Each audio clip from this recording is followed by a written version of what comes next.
안녕하십니까? 여러분의 편안한 저녁 시간에 보탬이 되는 뉴스 플러스입니다. AI 붐을 타고 세계 최고 기업에 등극한 엔비디아의 상승세가 어디까지인지 관심이 쏠리고 있습니다. 주가에 거품이 꼈다는 경계론과 경쟁자가 없어 당분간 더 오를 거라는 전망으로 나뉘고 있는데요. 2년 5개월 만에 2,800선을 회복한 코스피 소식과 함께 잠시 뒤 이슈 플러스에서 자세히 알아보겠습니다. 먼저 오늘의 주요 뉴스부터 정리해드립니다. 낮 기온이 35도를 넘나드는 폭염이 이어지면서 경기 곳곳에 올해 첫 폭염 경보가 내려졌습니다. 장대비가 쏟아진 제주에 발령됐던 호우경보는 해제됐지만 주말 또 한 차례 장맛비가 예보됐습니다. 한동훈 전 비대위원장과 윤상현 전 의원, 원희룡 전 장관이 줄줄이 당대표 출마 선언을 예고했습니다. 다자구도 속에 결선 투표제가 관건이 될 거라는 관측입니다. 전공의들의 집단 행동을 부추긴 혐의를 받는 이면택 의사협회장이 경찰에 다시 소환됐습니다. 의협은 특위를 꾸려 대정부 투쟁 방향을 결정하기로 했지만 내부 파열음이 일고 있습니다. 프랜차이즈 본부의 필수 품목 갑질에 대한 가맹점의 원성이 계속되자 공정거래위원회가 제도 개선에 나섰습니다. 다음 달부터는 계약서에 필수 품목을 구체적으로 명시하도록 했습니다. 윤석열 대통령 명예훼손 혐의를 받는 김만배, 신양림 씨의 구속 여부가 이르면 오늘 결정됩니다. 허위 인터뷰를 통해 대선에 개입하려 했다는 건데 두 사람 모두 혐의를 부인한 것으로 알려졌습니다. 북한이 어제 러시아와 체결한 조약 전문을 공개했습니다. 한쪽이 전쟁 상태에 처하면 지체 없이 군사 원조를 제공한다는 내용이 담겼는데 정부는 안보 위협 행위에 대해 단호히 대응하겠다고 강조했습니다.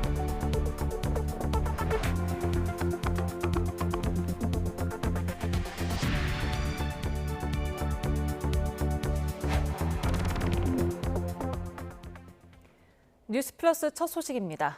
국민의힘 차기 당대표를 뽑는 전당대회를 한 달여 앞두고 당권주자 대진표도 윤곽을 드러내고 있습니다. 한동훈 전 비대위원장과 윤상현 의원이 출마 선언을 하겠다고 밝혔고 여기에 원희룡 전 국토부 장관도 출사표를 던졌습니다. 김다연 기자입니다.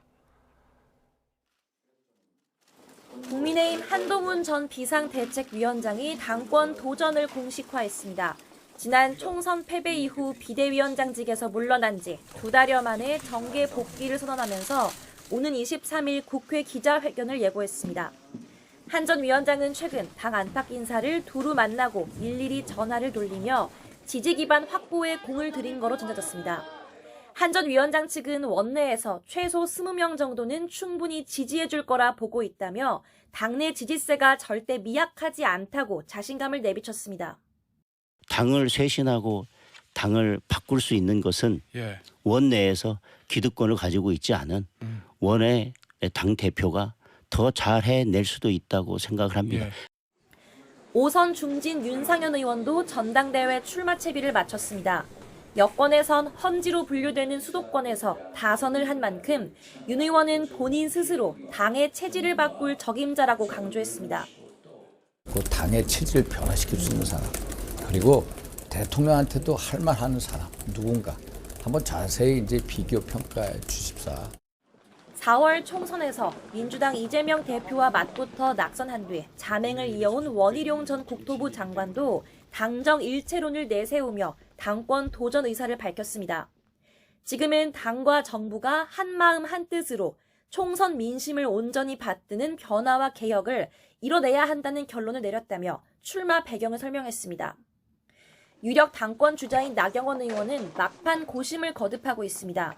원 전 장관의 출사표 등 변수도 있는 만큼 당 안팎 의견을 최종적으로 수렴한 뒤 조만간 출마 여부를 확정할 거로 보입니다. 정말 넓고 깊게 경청하고 있습니다. 저의 결정의 시간, 결정의 때는 차오르고 있다 이렇게 말씀드립니다.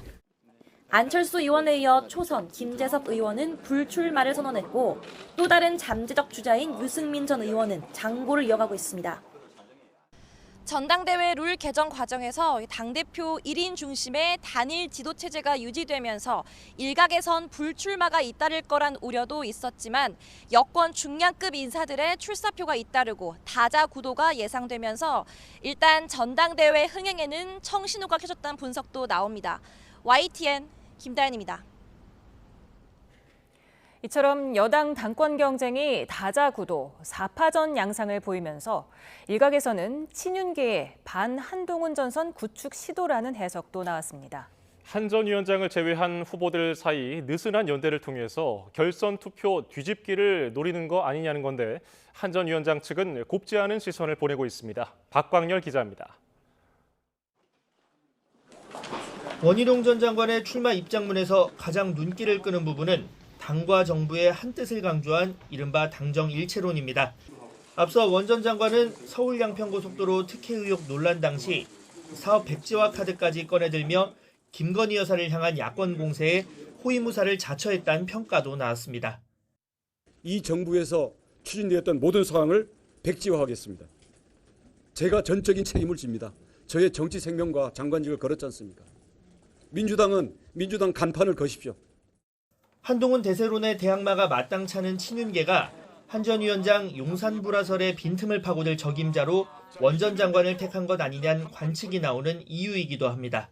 원 장관이 출마하게 된 배경에는 나머지 후보들에게 아무것도 하지 않으면 아무 일도 일어나지 않을 것이다라는 사실상의 메시지를 보내는 게 아니겠느냐. 대통령의 의중이 작용하기 시작했다 이렇게 평가할 것 같습니다. 동시에 반한동훈 전선을 넓혀 1차 과반 득표가 나오지 않게 한 뒤 결선 투표에서 역전을 노리려는 것 아니냐는 분석도 제기됩니다. 과거 개혁보수 이미지의 원 전 장관과 무게파를 강조하는 나경원 의원의 득표력으로 1차 투표에서 한동훈 과반을 막은 뒤 결선에서 1대1 구도를 만들면 한 전 위원장을 저지할 수 있지 않겠느냐는 셈법입니다. 대통령하고 싸움만 하는 당대표 되면 이거 어떡하냐. 친윤표도 받아야 되고요. 반윤표도 받아야 되고 비윤표도 받아야 됩니다. 물론 한 전 위원장 측은 이 같은 시나리오에 선을 긋고 있습니다. 대통령 지지율 답보 상태에서 친윤계의 무리한 지원은 역풍의 빌미가 될 수 있고 나아가 원희룡, 나경원, 친윤그룹 시너지에도 물음표가 가시지 않는다는 주장입니다. 윤석열 대통령의 지지도가 이렇게 폭락하게 된 것들에 가장 큰 책임을 져야 될 분들이 이른바 친윤계들 아니십니까? 당대표를 흔들려고 한다면 제가 보기에는 국민이 용서치 않을 겁니다. 주류 세력인 친윤계와 본격 독자 기반을 다지려는 한동훈 전 위원장 측 사이 당권과 차기 대권까지 바라본 본격 힘겨루기가 시작됐다는 분석도 적지 않습니다. YTN 박광렬입니다. 법사위와 운영위를 1년씩 번갈아 하자. 그럴 거면 대통령 거부권을 제한하자. 어제 여야가 원구성 문제를 두고 주고받은 제안과 역제안입니다. 이를 두고서 여야는 오늘 입씨름을 벌였습니다. 손효정 기자가 보도합니다.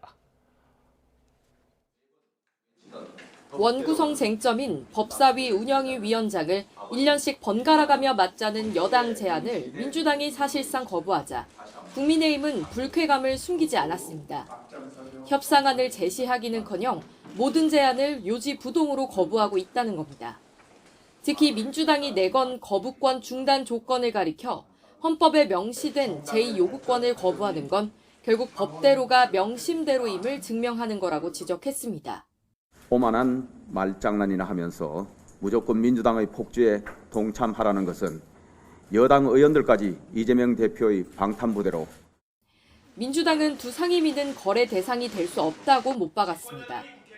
야당 단독으로 꾸려진 상임위가 불법이라며 권한쟁의 심판을 청구해놓고 곧바로 중재안을 제시한 게 말이 되느냐고 꼬집었습니다. 이러다가 대통령도 1년씩 돌아가면서 하자고 하겠습니다. 그럴 거면 선거는 왜 합니까? 장외 불법 파업을 거둬들인 뒤 여당목 국회 부의장 후보를 뽑고 상임위원 명단도 제출하라며 여당을 거듭 압박했습니다. 긴급 의원총회에서도 여당 제안을 굳이 받을 거면 1년 뒤 거부권 행사 상황을 따져보고 상임위 교환 여부를 판단하자는 쪽으로 의견이 모였습니다. 다만 국민의힘 내부 기류가 변수인데 당내 중진회동에서 남은 7곳 상임위원장이라도 가져와 원구성 문제를 마무리해야 한다는 주장도 상당수 나온 것으로 알려졌습니다. 여야는 국회의장이 못 박은 협상 시한인 주말까지 물밑 접촉을 이어갈 예정이지만 법적 조치에 감정의 골까지 깊어지며 좀처럼 타협점을 찾지 못하고 있습니다. YTN 손효정입니다. 북한이 이번 북러 정상회담에서 체결된 포괄적인 전략적 동반자 관계에 관한 조약 전문을 공개했습니다. 한쪽이 전쟁 상태에 처하면 지체 없이 군사 원조를 제공한다는 내용이 담겼는데 북러 간 군사 동맹 관계가 28년 만에 복원됐다는 분석입니다. 조수현 기자입니다. 평양에서 열린 푸틴 러시아 대통령과 김정은 북한 국무위원장의 정상회담 하루 뒤 북한은 두 정상이 체결한 포괄적인 전략적 동반자 관계에 관한 조약 전문을 공개했습니다.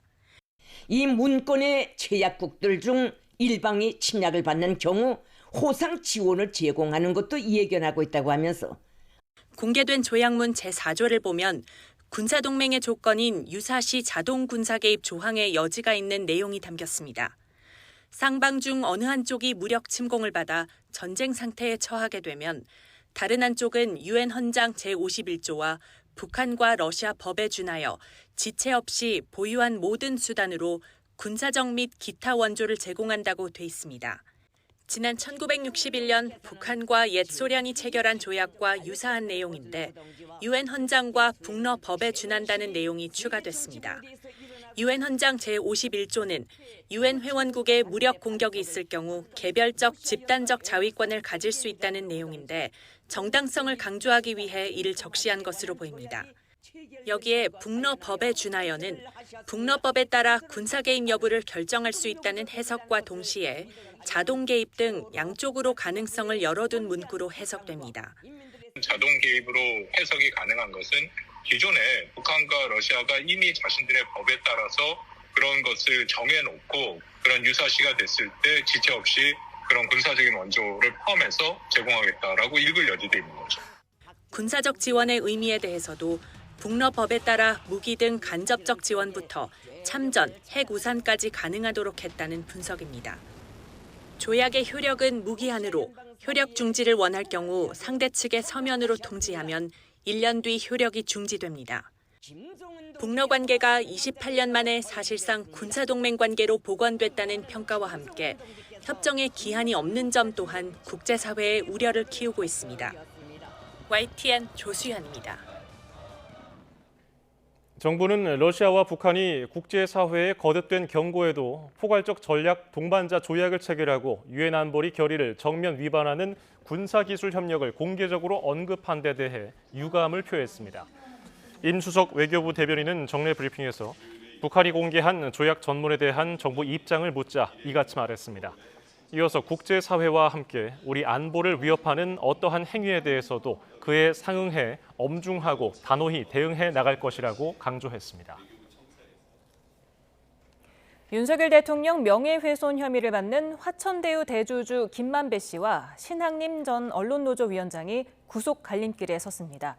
이들의 구속 여부는 이르면 오늘 결정됩니다. 김태원 기자입니다. 화천대유 대주주 김만배 씨와 신학림 전 언론노조 위원장에 대한 구속 전 피의자 신문이 진행됐습니다.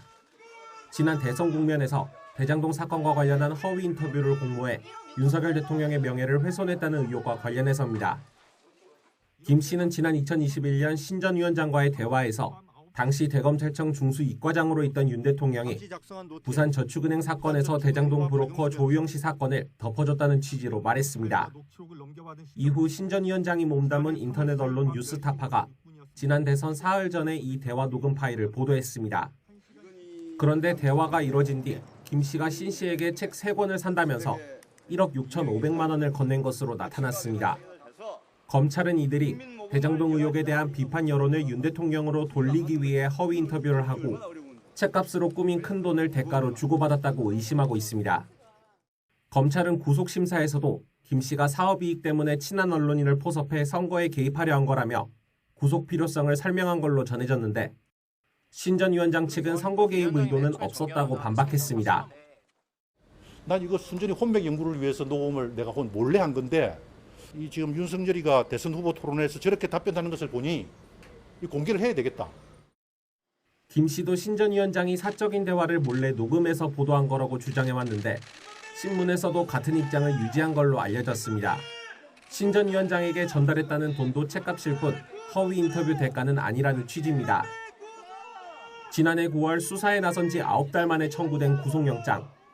명예훼손 혐의는 반의사 불벌죄라 피해자인 윤 대통령이 원치 않으면 처벌할 수 없습니다. 검찰 관계자는 윤 대통령의 처벌 의사가 확인됐는지를 묻는 취재진에게 처벌과 불처벌 여부에 대한 내용이 들어온 건 없다고 말했습니다. YTN 김태원입니다. 대한의사협회가 범의료계 특별위원회를 꾸려 대정부 투쟁 방향을 결정하기로 했지만 전공의 단체는 참여 의사를 밝히지 않았습니다. 이런 가운데 정부는 이번처럼 사회적 갈등을 초래하지 않도록 의대 정원 등을 논의하는 전문가 위원회를 구성하기로 했습니다. 이문석 기자입니다. 의료계가 현사태 해결을 위해 올바른 의료를 위한 특별위원회라는 단일 창구를 만든다고 발표했습니다. 전공의와 의대생, 교수, 개원의를 대표하는 14명으로 위원회를 꾸려 향후 휴진 등 투쟁 방향을 결정하기로 했습니다. 이면택 의사협회 회장은 빠졌습니다. 22일 예정된 첫 회의부터 전국 병의원 휴진 현황 및 계획을 취합하여 전국 의사 휴진 계획 등 지금의 왜곡된 정책을 바로잡을 모든 방안을 강구할 것입니다. 다만 단일 대우가 만들어질 수 있을지는 좀 더 지켜봐야 할 거로 보입니다. 가장 중요한 축인 전공의 단체가 연석회의에 불참한 데다 특위 참여 의사도 밝히지 않았기 때문입니다. 또 임 의협 회장의 27일 무기한 휴진 발표 뒤 협회 내부에서조차 일방적인 결정이라며 파열음이 나온 상황입니다. 확산 움직임이던 상급 종합병원의 전면 휴진도 갈림길에 선 모습입니다. 이른바 빅5 병원들이 무기한 휴진을 선언했거나 동참을 논의 중인데 가장 먼저 휴진에 들어간 서울대 의대에서 교수 사이 의견이 갈리며 휴진 지속 여부를 다시 투표에 붙이기로 한 겁니다. 이런 가운데 정부는 의사수급 정책이 사회적 갈등을 초래하지 않도록 의사수급을 추산하는 전문위원회 구성을 추진하기로 했습니다. 전문기관을 통해서 과학적 추계 결과를 도출하고 그 결과를 바탕으로 장관급 정책 의사결정 기구에서 대학 정원을 포함한 인력수급 정책을 논의하는 의료개혁특위는 의사단체의 참여를 촉구하면서 인력수급 추계와 조정 시스템 구축 방안을 오는 9월까지 확정하겠다고 밝혔습니다. YTN 이문석입니다.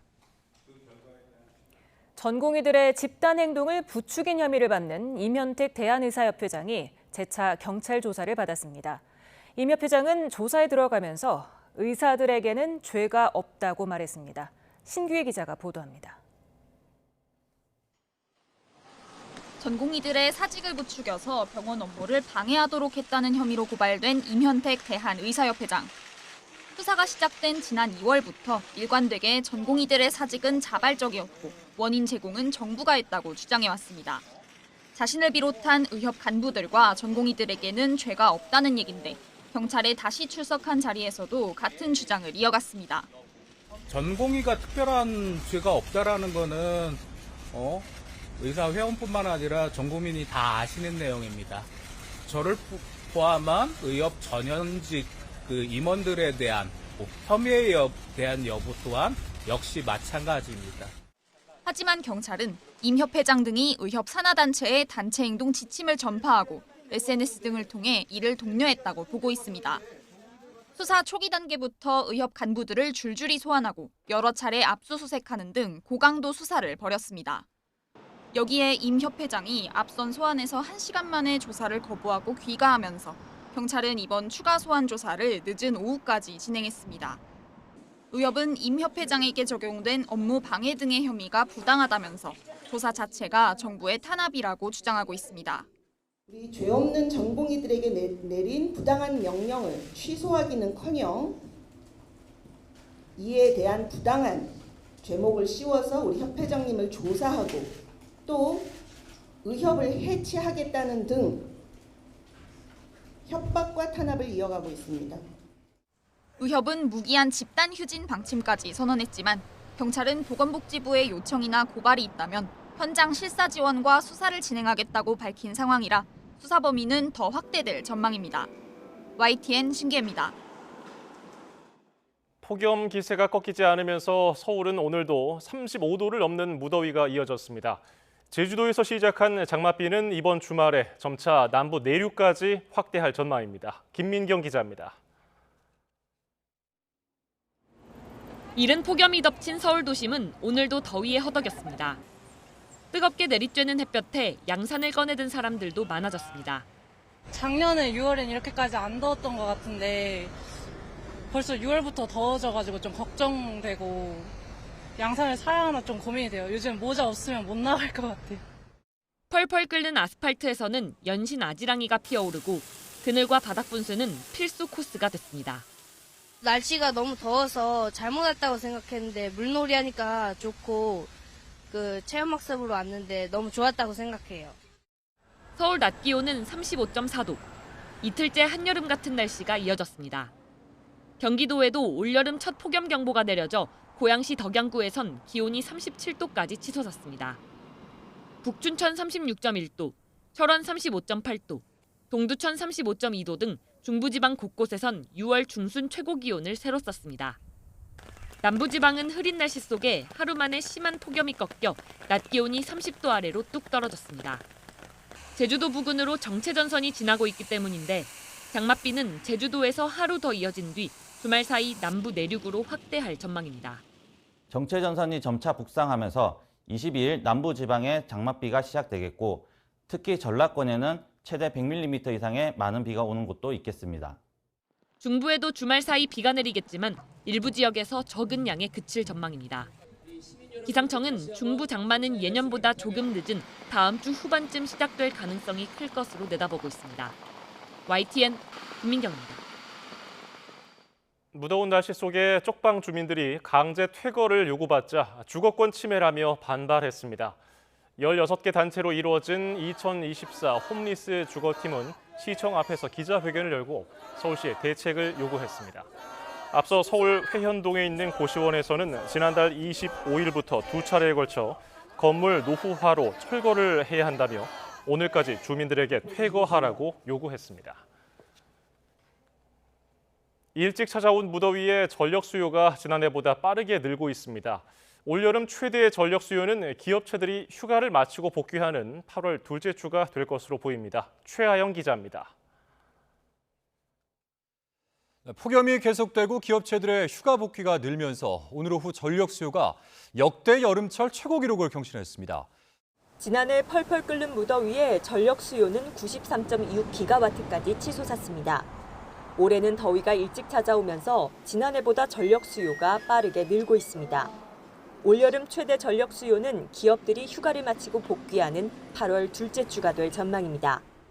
92.3기가와트 수준으로 전망되는데 구름 낀 날씨로 태양광 이용률이 떨어질 경우 97.2기가와트까지 오를 것으로 분석됐습니다.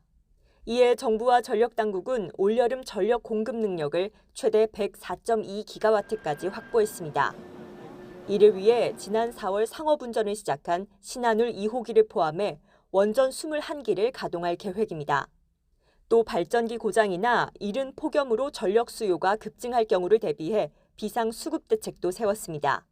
울산 GPS 복합이나 통영 천연가스 등 새로 건설한 발전기에 시운전을 투입하고 그래도 예비력이 충분치 않으면 전압 하향 조정 등 최대 7.2기가와트 비상 예비 자원을 가동할 계획입니다. 이와 함께 에너지 지원을 위해 취약계층의 여름철 에너지 바우처를 평균 5만 3천 원으로 올리고 월 10만 원 이상 전기요금을 내는 주택용 전기 소비자에겐 분할 납부 제도를 시행합니다. YTN 최하영입니다.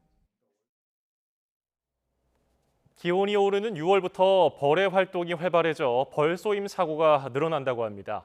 올해는 평년보다 기온이 더 높을 전망이라 벌쏘임 사고 위험도 증가해 주의가 필요합니다. 박종혁 기자입니다.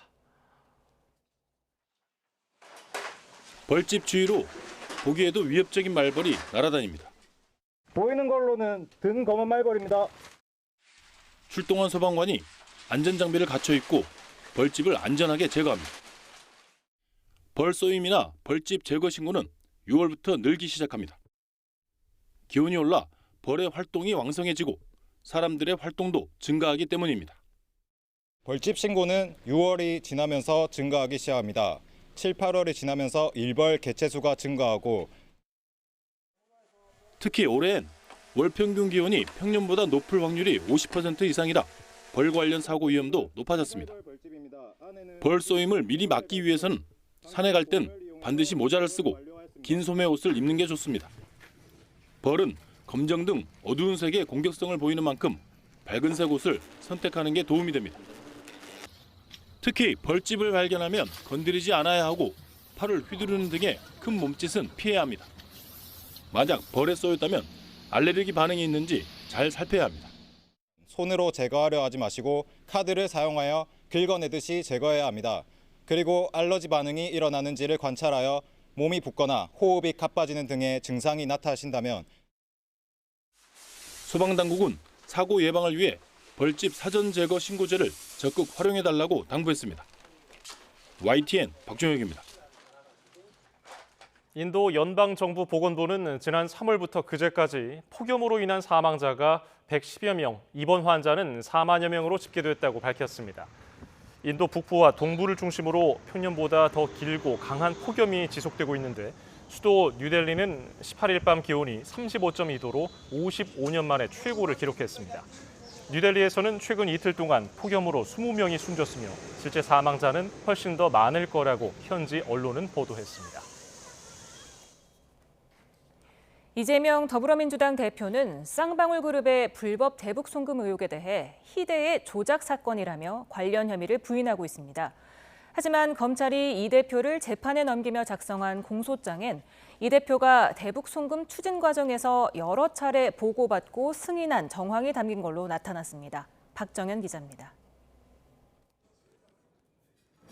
경기지사 시절 쌍방울그룹을 통해 스마트팜 사업비와 자신의 방북 비용 800만 달러를 대납하게 한 혐의로 재판에 넘겨진 이재명 민주당 대표.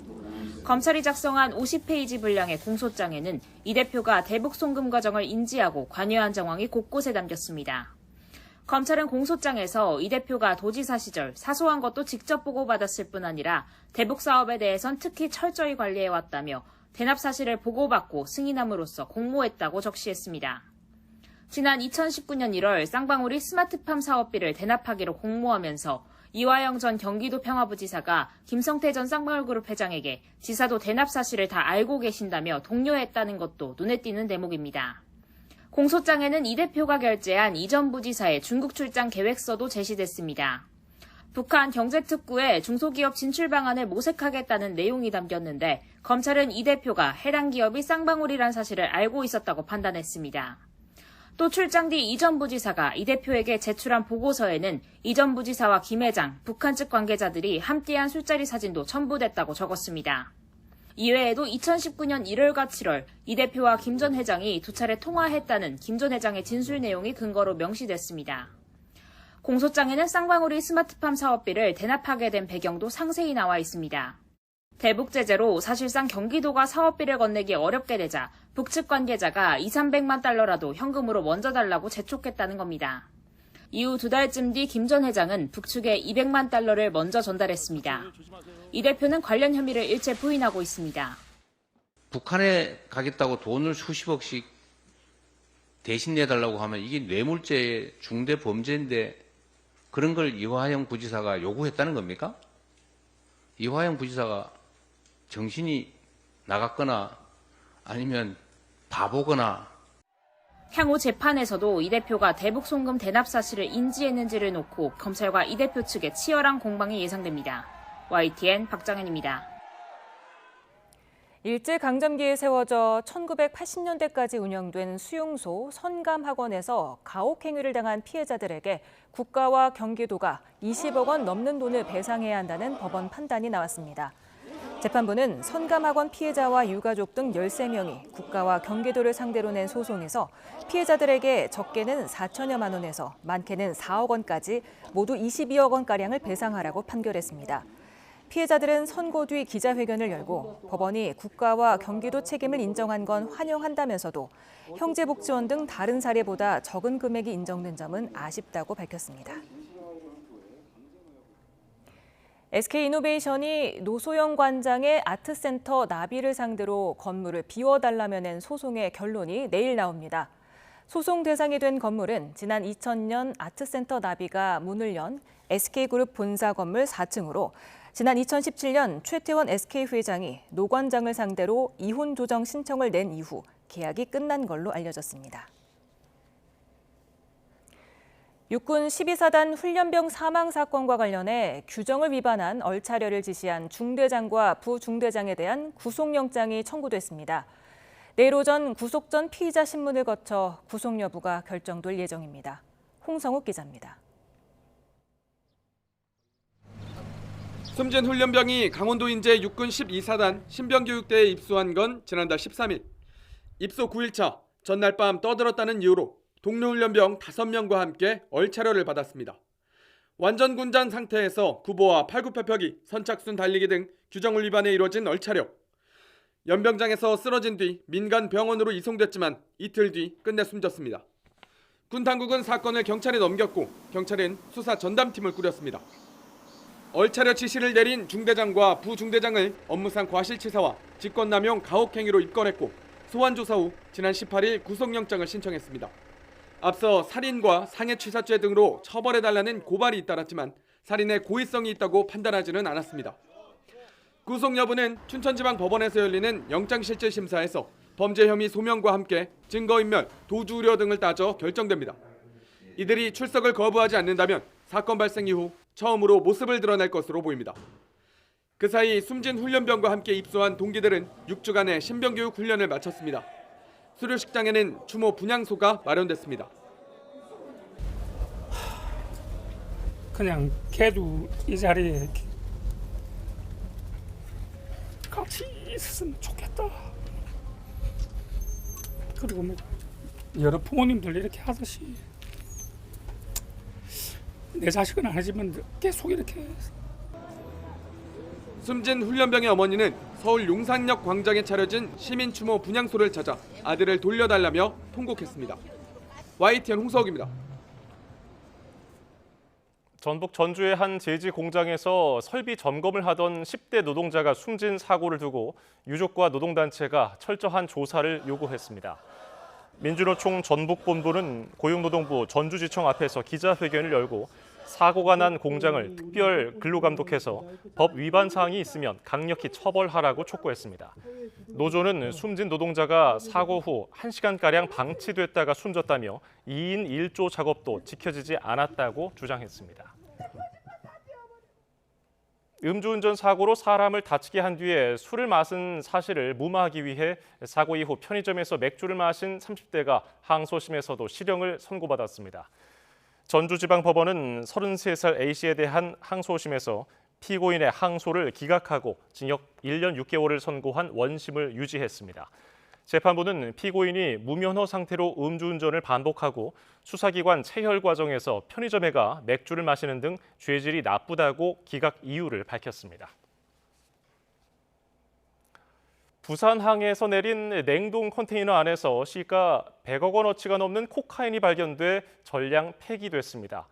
마약 유통 조직이 컨테이너에 숨겨둔 코카인이 세계 각국을 돌다가 부산항에서 발견된 것으로 보이는데 이 같은 배달 사고에 따른 마약류 적발 사례가 꾸준히 이어지고 있습니다. 차상은 기자입니다.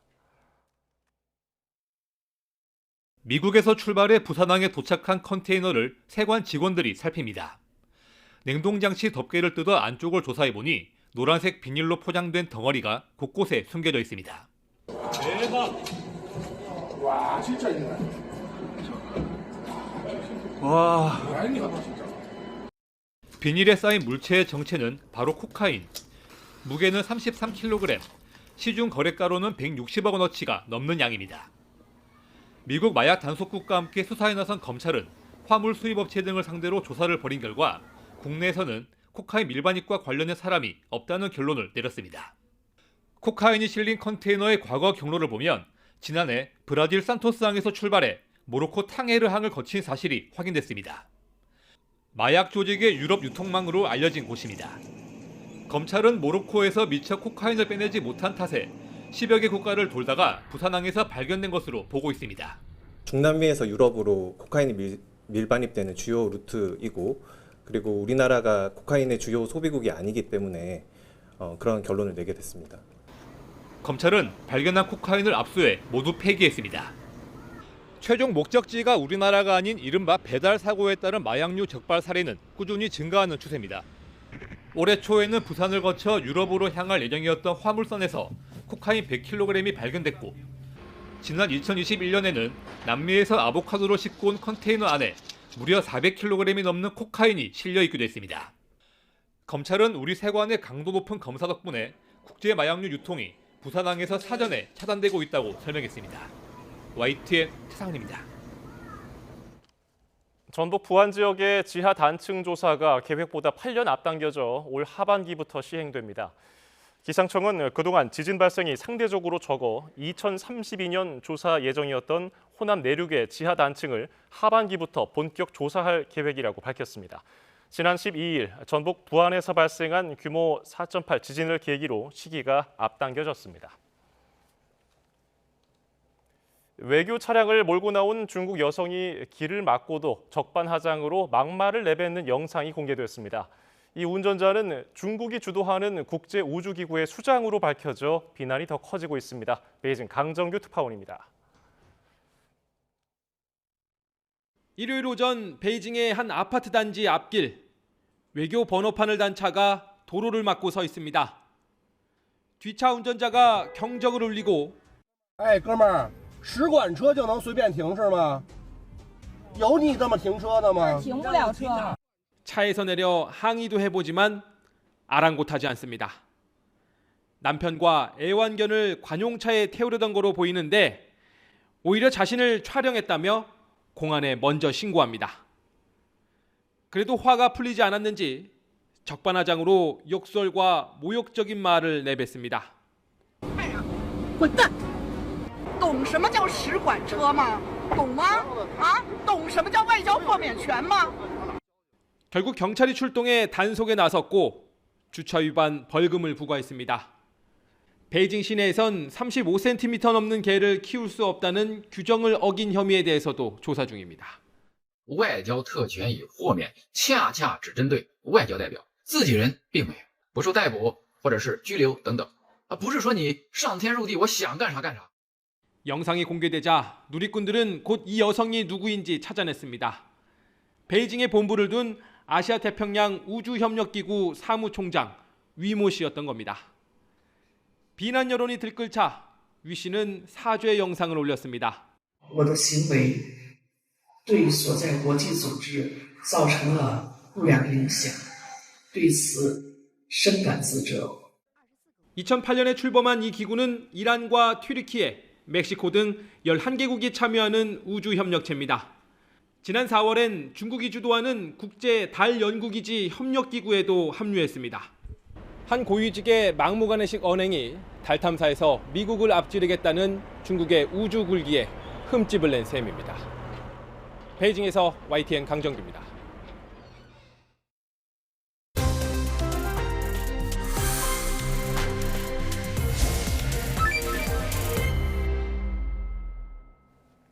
인공지능 AI칩 선두주자인 엔비디아가 세계에서 가장 비싼 기업에 등극했습니다.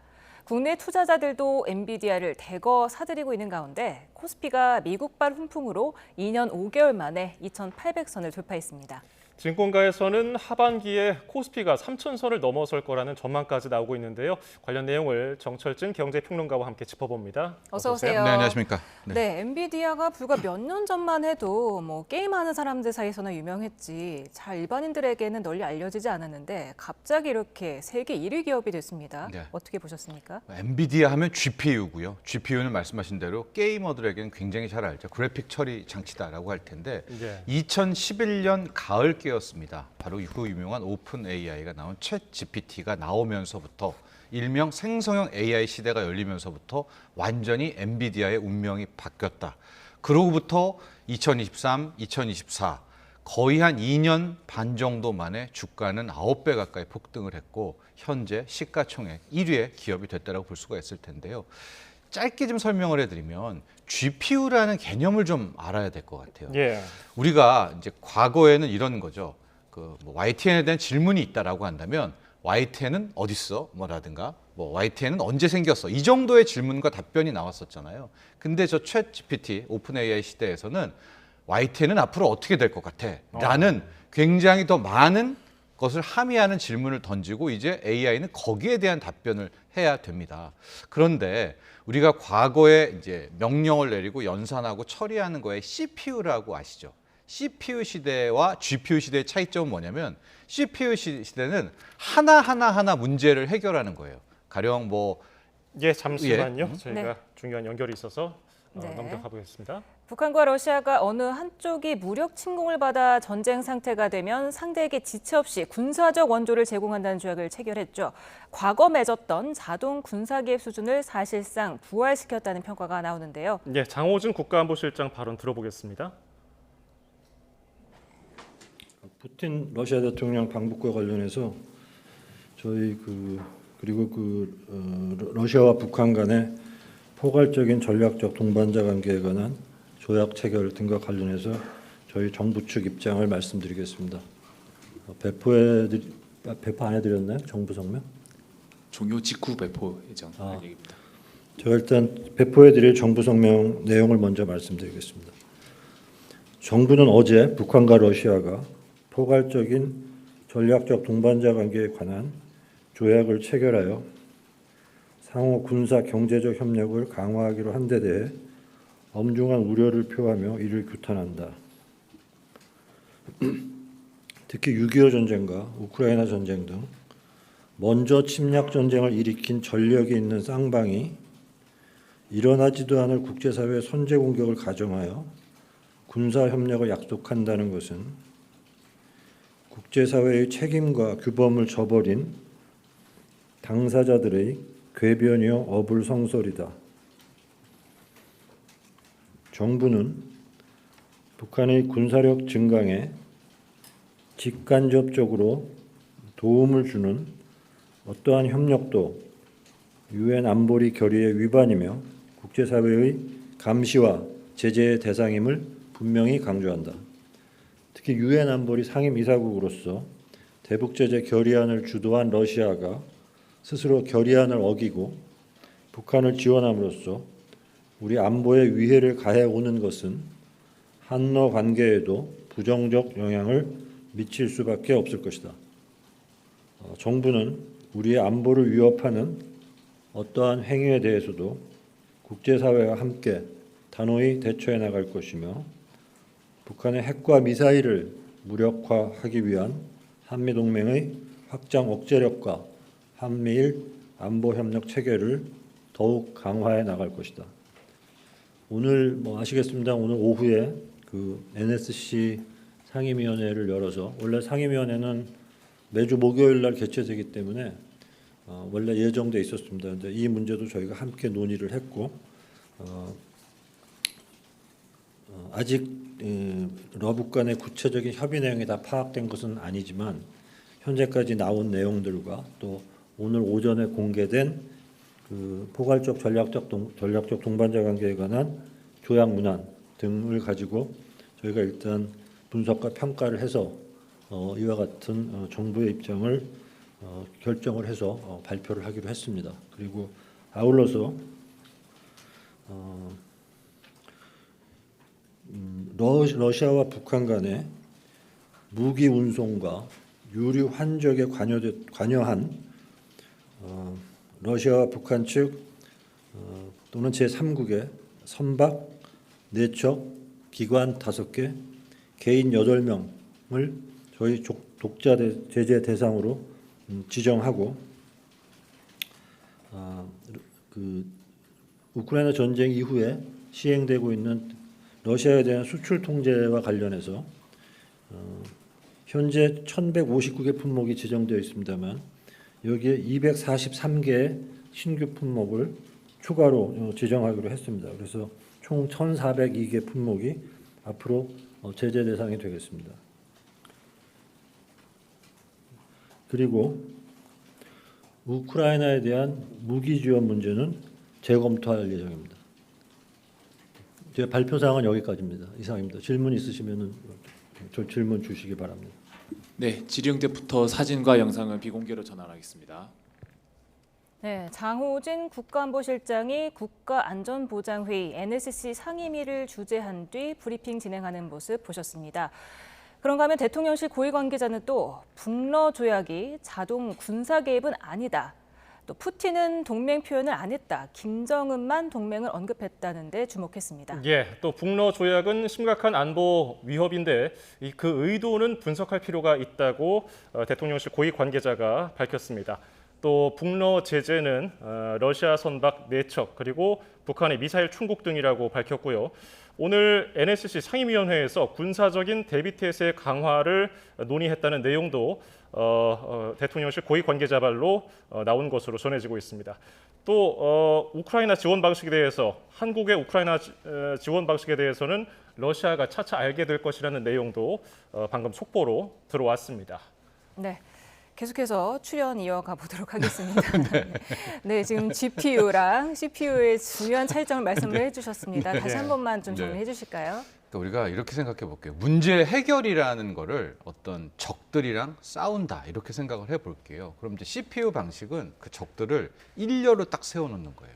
그러니까 나랑 한 명씩 일렬로 해서 쓰러뜨리고 이게 CPU 방식인데 GPU 방식은 뭐냐면 나는 한 명이 있고 적들이 거의 무더기로 나한테 달려 들어오는 그 문제를 해결해야 되는 방식인데 CPU 같은 경우와 GPU의 차이가 방금 말씀드렸잖아요. 근데 이 생성형 AI는 하나 체결하다가는 세월 다 갑니다. 그러니까 일대 다로 한꺼번에 처리를 해야 되는 방식인데 그게 여러분 이렇게 이미지로 그래픽 할 때 보면 화소가 순간적으로 확 들어오고 확 되죠. 예. GPU 방식이 바로 그 방식이라고 생각하면 될 것 같아요. 그래서 이게 정확히 딱 핀트가 둘이 맞아진 거죠. 그러면서 2022년에 11월이었던 것 같아요. 챗GPT 나오면서 주가 랠리가 그 전에도 좀 나왔지만 본격적으로 시작이 되는데 당시에 주가가 한 169달러 정도였었고 그리고 1년 뒤 2023년 6월에 처음으로 시가총액 1조 달러가 되고 그로부터 1년 뒤에 3조 달러가 되고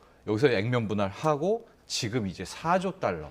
우리 돈으로는 한 4,300조 이상이 이제 되는 그런 상황이 빠르게 진행됐다 이렇게 보시면 되겠습니다. 예, 엔비디아 주가가 오르는 흐름을 보면은 예전에 비트코인 채굴 때로 한번 인기가 많이 있었고요. 네. 지금 챗GPT 관련해서 계속해서 오르고 있는데 일각에서는 5조 달러도 시총 넘는 거 아니냐 이런 전망이 있던데 어떻게까지 올라갈 거라고 보세요? 그렇죠. 그러니까 그 이유가 뭐 앞서 테슬라라든가 그 전에 뭐 퀄컴이라 등등과 좀 많이 달랐던 부분이 실적이 나온다.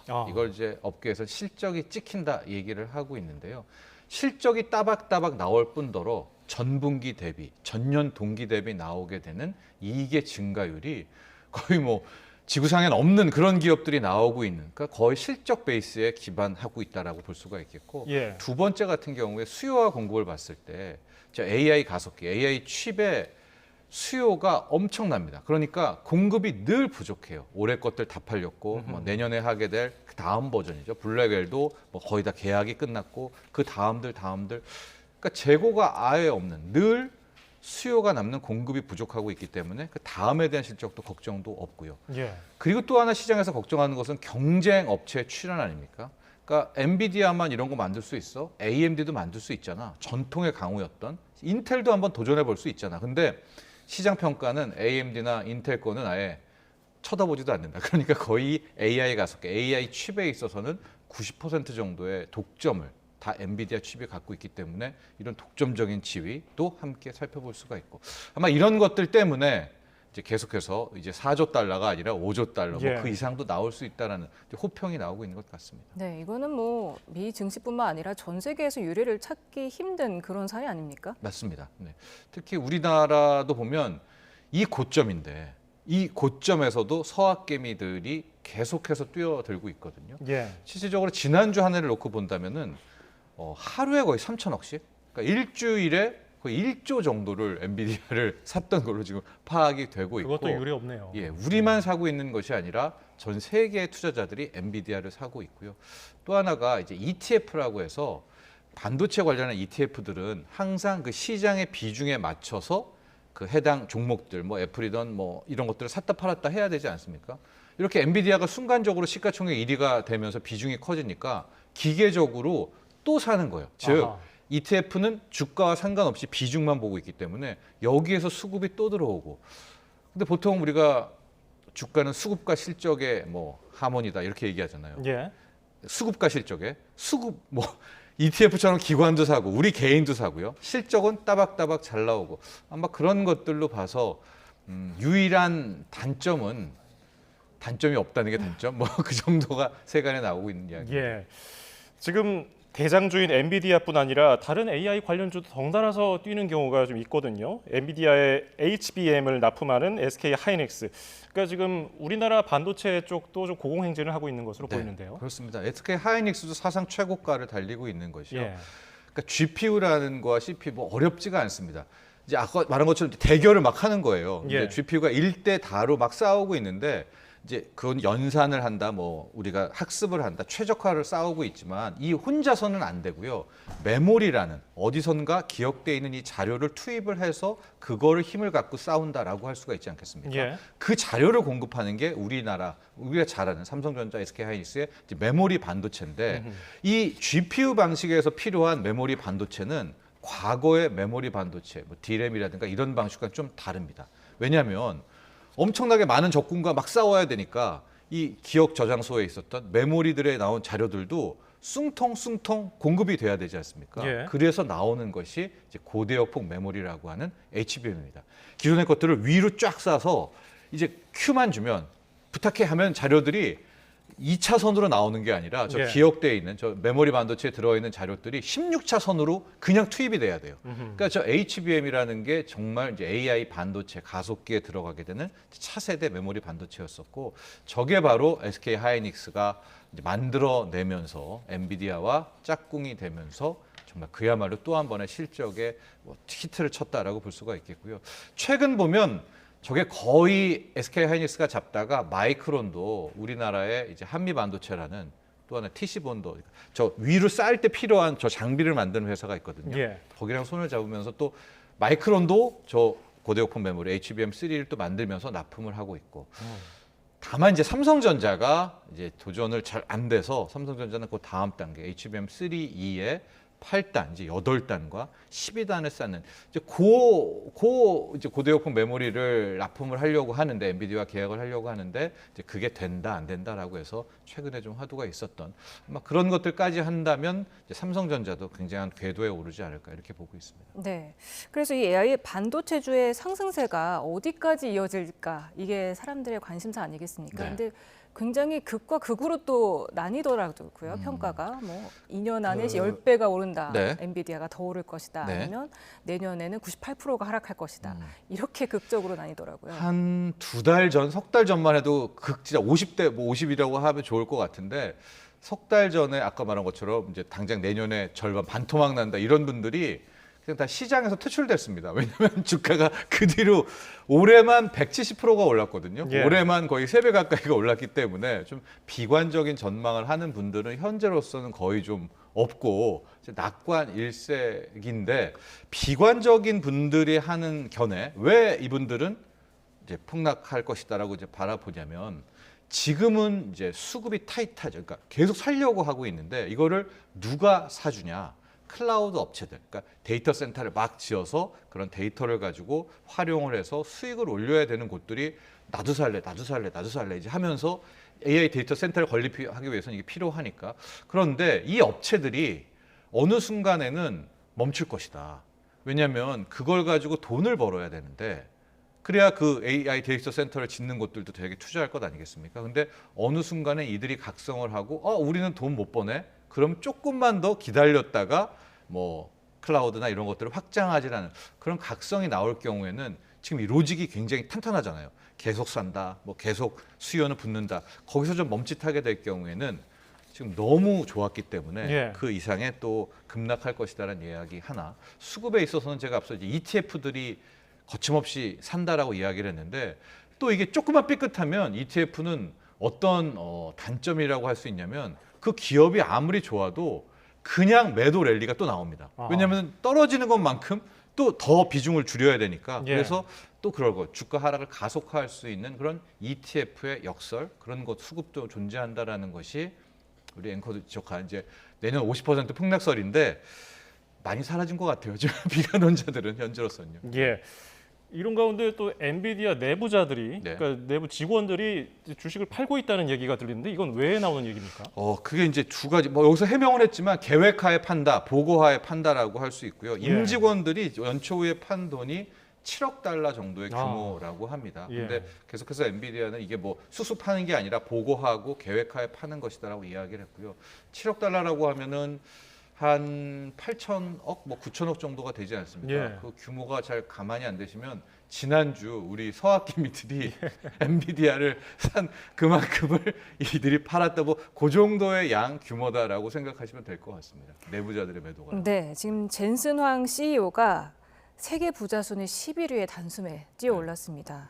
161조 6천억 원의 자산이 있는 걸로 나타났는데 사실 31년 전에 이 사업을 구상할 때는 그 레스토랑에서 이거를 구상을 했다면서요? 네, 그렇다고 하니까 정말 뭐 이런 쪽이 급속도로 바뀌는 것이고요. 아마도 감사해야 될 것은 역시 챗 GPT였을 것이라고 생각하고 있습니다. GPU가 이렇게 될 줄 코로나 때만 해도 2020년, 21년 그 상황까지도 누구도 몰랐을 거 아니겠습니까? 그런데도 너무 힘들었다고 또 젠슨 황은 또 얘기를 하기도 하는데 알겠습니다. 일단 미국발 훈풍 영향 때문일까? 우리 증시도 오늘 좀 들썩였어요. 2년 5개월 만에 2,800선 넘었고요. 이 점은 어떻게 보셨습니까? 네. 그러니까 계속해서 하이닉스와 한미반도체 등등이 반도체가 이끌어왔습니다. 2,800이라는 숫자는 2년 5개월 만, 29개월 만에 보고 있는 그런 것이라고 볼 수가 있겠고요.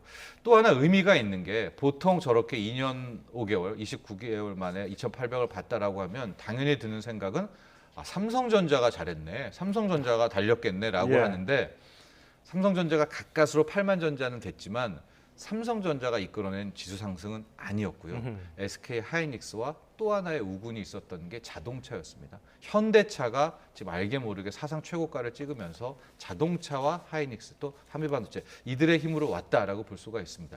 그래서 이걸 바라본다면 이걸 조금 더 긍정적으로 보면 아직 삼성전자가 출발하지 않은 거잖아요. 그렇다면 삼성전자가 뭐든 그게 엔비디아와의 계약이든 아니면은 또 다른 뭐 온 디바이스 AI 시대를 열든 뭐든 간에 그걸 가지고 파운드리든 다시 한번 랠리를 쳐준다면 2,800이라는 숫자도 그리 높은 레벨은 아니다라고 볼 수가 있고요.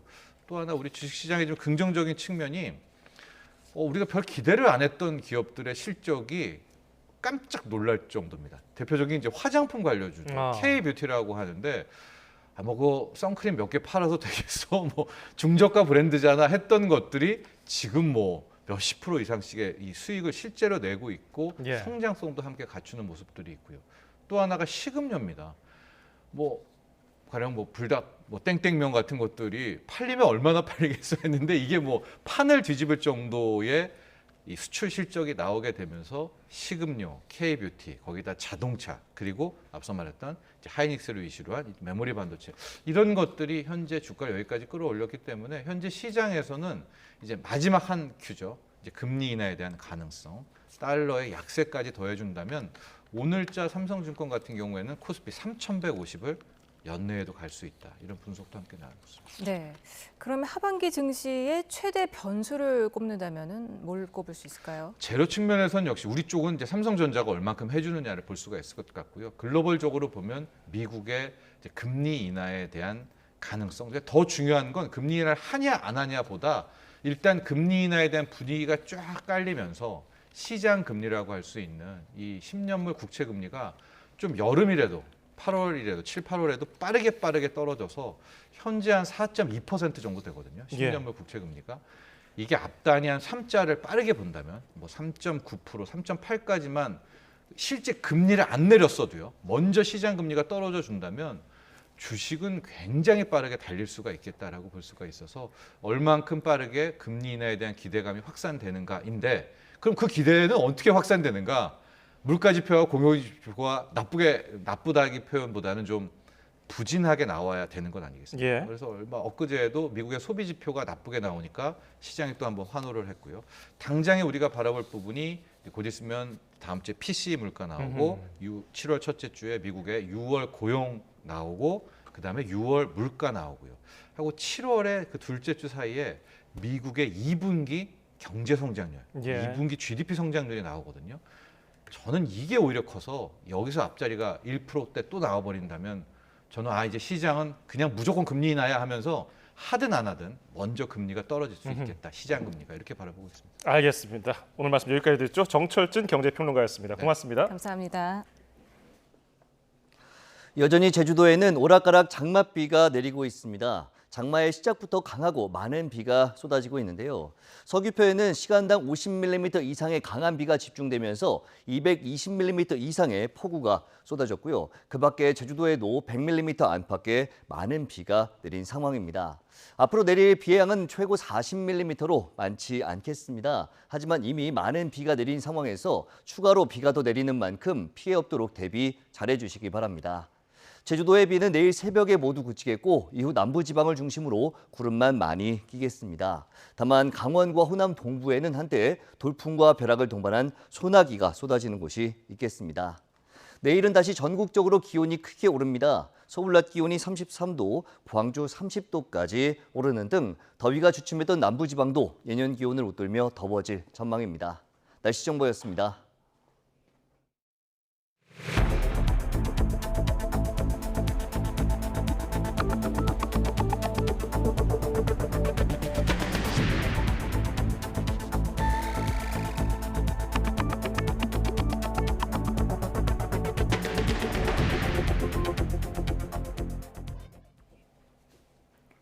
(6월 20일) 오늘은 세계 난민의 날입니다. 우리나라를 찾는 난민 신청자가 계속 증가하는 가운데 특히 전쟁과 강제 징집을 피해 찾아온 러시아인이 크게 늘었습니다. 그런데 이들 가운데 상당수는 몇 달씩 인천공항을 떠나지 못하고 사실상 노숙 생활을 하고 있습니다. 양동훈 기자가 취재했습니다. 외국인들이 의자나 바닥에 모포를 깔고 누워 쉽니다. 해면대에서 손빨래한 옷들은 어지럽게 널려 있습니다. 인천공항에서 난민 신청을 한 외국인들이 머무는 출국 대기실 풍경입니다. 러시아 반정부 운동가였던 안드레이 씨도 재작년 10월 징집을 피해 인천공항에 왔습니다. 하지만 우리 정부가 난민 심사를 거부하면서 기약 없는 출국 대기실 생활이 시작됐습니다. Сколько это будет все происходить, было непонятно, неизвестно. В аэропорту Инчона я пробыл 5 месяцев. 난민 심사를 시작하라는 법원 판결을 받은 뒤에야 겨우 공항을 벗어난 안드레이 씨. 경남에 있는 조선소에서 일용직 일자리를 구해 생활하고 있지만 앞일을 생각하면 불안하기만 합니다. Я знаю, что Южная Корея не предоставляет статус беженца практически никому, очень маленький процент. Есть небольшие трудности. Я не могу оформить обязательное медицинское страхование сейчас. 안드레이 씨처럼 전쟁을 피해 러시아에서 온 난민 신청자들은 최근 급증하고 있습니다. 지난 2022년 1000여 명이던 러시아 출신 난민 신청자는 지난해 5,700여 명으로 늘었고 올해는 5월까지만 이미 2,000명을 넘겼습니다. 난민 신청자는 급증하고 있지만 심사 기회라도 얻는 경우는 인천공항에 난민 신청서를 제출한 외국인 가운데 28% 수준에 머물고 있습니다. 난민들을 꾸준히 지원해온 변호사는 심사 기회도 주지 않고 입국을 거부해 인천공항에 머무르게 하는 건 부당하다고 지적합니다. 정말 명백히 주장 자체로 난민 사유에 해당되지 않는다는 그런 정말 극히 예외적인 상황을 제외하고는 대부분에 대해서는 입국을 해서 정식의 난민 심사 기회를 보장하는 것이 맞고. 지난해 10월 인권위는 출국 대기실에 장기간 머무르는 러시아인들의 처우를 개선하라고 권고했습니다. 법무부는 취침 공간을 넓히는 등 개선에 나섰지만 대기 공간을 공항 밖에 마련하라는 권고는 이행하지 않고 있습니다. 전쟁을 피해 우리나라를 찾은 사람들이 적어도 인간다운 생활은 할 수 있도록 더 적극적인 노력이 필요해 보입니다. YTN 양동훈입니다. 10대 학생들이 몸싸움하는 모습을 수십 명의 무리가 지켜보는 영상이 포착돼 경찰이 수사에 나섰습니다. 전북 군산경찰서는 지난 18일 밤 9시쯤 군산의 한 공원에서 학생들이 싸우고 있다는 신고를 접수해 조사하고 있다고 밝혔습니다. 영상에는 학생 2명이 뒤엉켜 싸우고 주변에서 수십 명이 몰려들어 구경하는 모습이 담겼습니다. 오늘 오후 4시 반쯤 충북 청주시 석교동의 목욕탕에서 남성 3명이 가스에 중독됐습니다. 소방당국이 현장에 출동했을 때 지하 1층 목욕탕 기계실에서 남성 3명이 의식을 잃고 쓰러져 있었습니다. 이들은 병원으로 이송됐고 모두 의식을 회복한 것으로 전해졌습니다. 경찰과 소방당국은 작업자들이 연통 교체 중에 연통 내부에 일산화탄소 때문에 쓰러졌고 뒤늦게 이들을 보고 들어온 목욕탕 업주도 함께 중독된 것으로 보고 사고 경위를 조사하고 있습니다. 국내 대여점에서 4천만 원짜리 카메라와 렌즈를 빌리고 반납하지 않은 일본인에게 검찰이 징역 1년 6개월의 실형을 구형했습니다. 30대 일본인 여성 A씨는 지난 1월부터 국내 카메라 대여점에서 시가 4천만 원짜리 카메라와 렌즈를 3차례 빌린 뒤 반납하지 않은 혐의로 구속 기소됐습니다. A씨는 여권을 담보로 카메라를 빌린 뒤 새 여권을 발급받아 출국해 일본에서 카메라를 팔기도 한 것으로 조사됐습니다. 주식 투자나 대출을 권유하는 등 최근 스팸 문자가 급증했다며 시민단체가 경찰에 수사를 의뢰했습니다. 참여연대 민생희망본부와 민생경제연구소는 오늘 서울경찰청 앞에서 기자회견을 열고 최근 스팸 문자가 쏟아진다고 있지만 개인정보 유출 경위를 몰라서 시민들이 불안해한다고 주장했습니다. 이들은 올해 5달 동안 접수된 휴대전화 스팸 신고는 1억 6천여 건으로 이미 지난해 절반을 넘어 증가 추세를 보인다고 설명했습니다. 일본 소프트뱅크가 라인 야후 지분과 관련해 네이버와 아직 합의에 이르지 못했다고 밝혔습니다. 소프트뱅크와 라인 야후의 강점을 합쳐 시너지 효과를 내겠다며 실질적인 지배를 강화해 나가겠다는 의지를 내비쳤습니다. 도쿄에서 김세우 특파원의 보도입니다. 네이버와 함께 라인 야후 지분을 양분하고 있는 소프트뱅크의 주주총회. 소프트뱅크는 라인 야후의 자본관계 재검토와 관련해 네이버와 아직 합의에 이르진 못했다고 밝혔습니다. 라인 야후から要請を受けてセキュリティガバナンスや事業戦略の観点でネイバーと継続して協議をしております。 지금으로선 합의 시점을 명확히 밝힐 수 없다며 쉽지 않음을 시사했습니다. 그러면서 자사의 강점과 라인 야후의 강점을 결합해 시너지 효과를 내겠다고 설명했습니다. 라인 야후의 실질적 지배 의지를 내비친 대목입니다. 圧倒的なユーザー数を有する LINE と Yahoo はサービス間の連携を促進。LINE、Yahoo、PayPay がもっとお得に使える LYP プレミアムサービスの提供を新たに開始するなど取り組みを加速させています。 앞서 라인 야후도 주주총회에서 네이버와의 시스템 분리를 계획보다 앞당기는 등 이른바 탈네이버를 가속화하겠다는 뜻을 재확인했습니다. 라인 야후의 지분을 양분하는 소프트뱅크와 네이버는 모든 가능성을 열어두고 협상에 나선다는 방침입니다. 하지만 라인 야후의 주가가 2021년 말보다 크게 떨어진 데다 엔저도 이어지고 있습니다. 네이버 입장에서는 현재 라인 야후 지분을 제값받고 팔기 쉽지 않다는 지적도 나옵니다. 이 때문에 소프트뱅크와 네이버가 라인 야후 지분 매각 협상에서 서로 간 이익의 균형을 맞추기까지는 상당한 시간이 걸릴 것이란 전망이 나옵니다. 도쿄에서 YTN 김세호입니다. SK이노베이션이 노소영 관장의 아트센터 나비를 상대로 건물을 비워달라며 낸 소송의 결론이 내일 나옵니다. 지난 변론기일에서 노 관장 측은 이혼 항소심 판결에서 사건에 대한 언급이 있었다며 SK이노베이션 측이 그 취지를 검토해서 적절한 조치를 하기를 기대한다고 말했습니다. 소송 대상이 된 건물은 지난 2000년 아트센터 나비가 문을 연 SK그룹 본사 건물 4층으로 지난 2017년 최태원 SK회장이 노 관장을 상대로 이혼 조정 신청을 낸 이후 계약이 끝난 걸로 알려졌습니다. 북한과 러시아가 체결한 이번 조약에서는 동맹 관계에 맞게 군사 협력을 강화하기로 한 점이 눈에 띕니다. 러시아가 북한과 연합훈련에 나서고 북한의 전략무기 개발을 지원할 가능성도 제기되면서 냉전 시대로 돌아간 게 아니냐는 우려도 나오고 있습니다. 김대근 기자가 보도합니다. 북한과 러시아의 이번 조약은 1961년 북한과 옛 소련 사이 맺은 조약보다 더 구체적이고 광범위한 내용을 담았습니다. 유엔에서 협조를 강화하고 함께 국제 및 지역기구에 가입할 가능성도 열어뒀는데 반미연대를 강화하겠다는 의지로 보입니다. 또 전략 전술적 협동을 강화하고 방위 능력 강화를 목적으로 공동 조치를 위한 제도를 만들겠다고 했는데 전쟁 상황 발생 시 구체적인 지원 방안을 담은 후속 협정이나 연합훈련 가능성이 거론됩니다.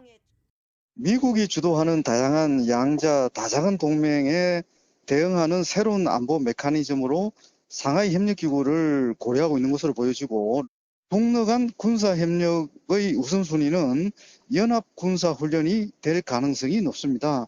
한미 안보동맹의 근간도 결국 한미 연합군사훈련이라고 볼 수가 있습니다. 북한과 러시아는 또 정보통신과 우주, 원자력과 인공지능 등의 분야에서도 교류 협력을 강화하기로 했습니다.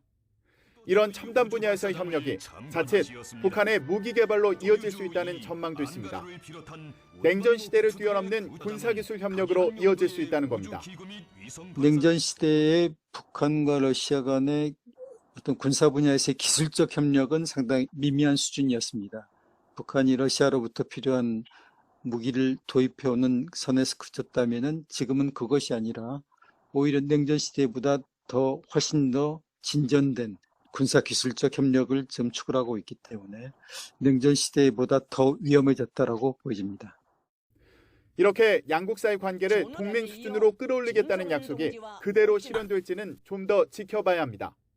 우크라이나 전쟁이 한창인 러시아와 경제 기반이 없는 북한이 서로의 기대를 충족시킬 수 있을지가 관건입니다.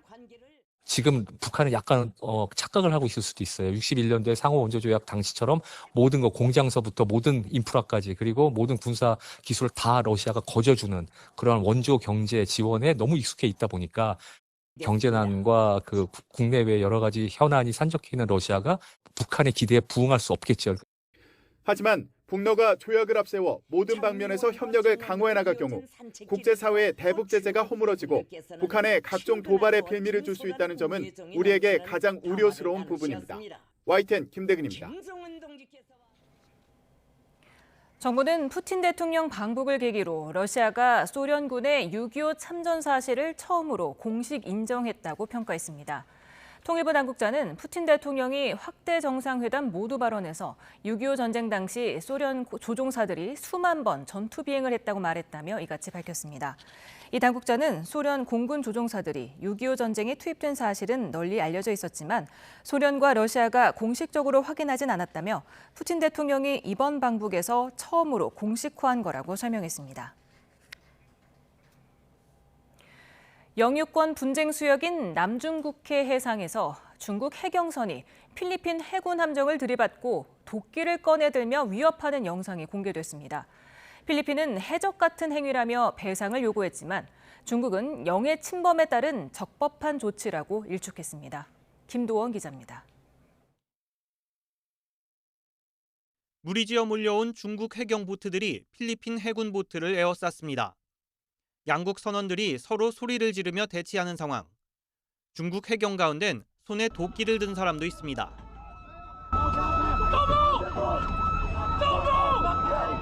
수적으로 필리핀 해군을 압도한 중국 해경.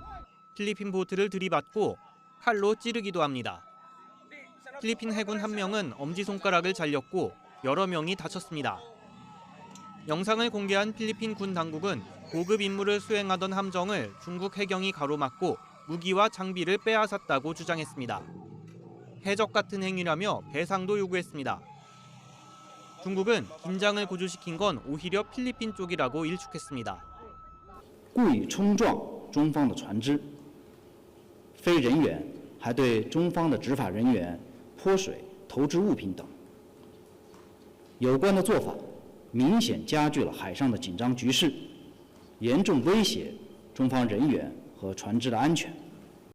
사건이 벌어진 세컨 토마스 암초는 필리핀의 배타적 경제 수역 안에 있지만 중국은 남중국해 거의 전체를 자국 영해라고 주장하고 있습니다.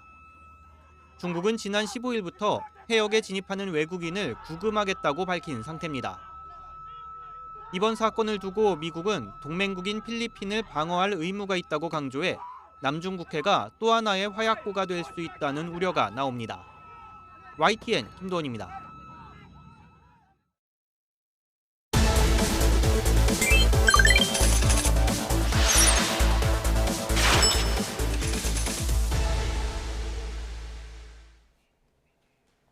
뉴스플러스 오늘의 경제픽입니다. 폭염이 예년보다 빠르게 찾아오면서 냉방기기 판매량이 크게 늘었습니다. 한 전자제품 판매업체에 따르면 이달 들어서 에어컨 판매량이 지난해 같은 기간보다 18% 증가했습니다. 그리고 가정용 선풍기, 서큘레이터도 지난해 같은 기간과 대비해서 29% 증가한 것으로 나타났습니다. 업계에서는 일찍 찾아온 더위 탓에 여름 가전 교체 수요가 예년보다 더 빠르게 증가했다고 설명했는데요. 해마다 전력 수요가 많아지는 여름이면은 전력 수급이 걱정이죠. 올여름 최대 전력 수요는 지난해와 비슷한 92.3기가와트로 산업계 휴가 뒤에 조업률이 회복되는 8월 2주차 평일에 발생할 것으로 예상되는 상황입니다. 산업통상부는 평년보다 높은 기온과 많은 강수량이 예상된다면서 104.2기가와트의 공급 능력을 확보한 상태라고 설명했습니다. 전기요금이 무서운 요즘 냉방기기를 효율적으로 쓰는 게 관심사죠. 가정에서 많이 쓰는 스탠드형 에어컨을 비교해봤더니 냉방 속도 등 성능에 차이가 있었습니다. 또 서큘레이터를 함께 쓰면 냉방 효과를 더욱 끌어올리는 것으로 나타났습니다. 황보혜경 기자가 자세히 설명해드립니다. 한국소비자원이 가정에서 많이 쓰는 에어컨 5개 제품을 비교했습니다. 대상은 올해 출시한 LG전자와 삼성전자, 오텍캐리어의 18평형 스탠드 에어컨입니다. 먼저 LG전자의 고가형 제품이 냉방 속도와 설정 온도 유지 성능이 우수했고 보유 기능이 24개로 가장 많았습니다. 주요 성능별 최강자는 제품마다 달랐습니다. 냉방 속도만 놓고 보면 삼성전자 고가형과 중저가형 제품이 실내 온도를 35도에서 24도로 낮추는 데 걸리는 시간이 6분 10초대로 빨랐습니다. 소음은 LG전자 중저가형이 43dB로 가장 작았고 설정 온도와 실제 온도의 차이는 오텍캐리어 중저가형이 0.4도로 가장 낮아 가성비 제품으로 꼽혔습니다. 또 미세먼지 제거 기능이 있는 제품이라도 유해가스 제거 기능은 없어 공기청정기를 대체할 수는 없는 것으로 나타났습니다. 제습 기능도 마찬가지였습니다.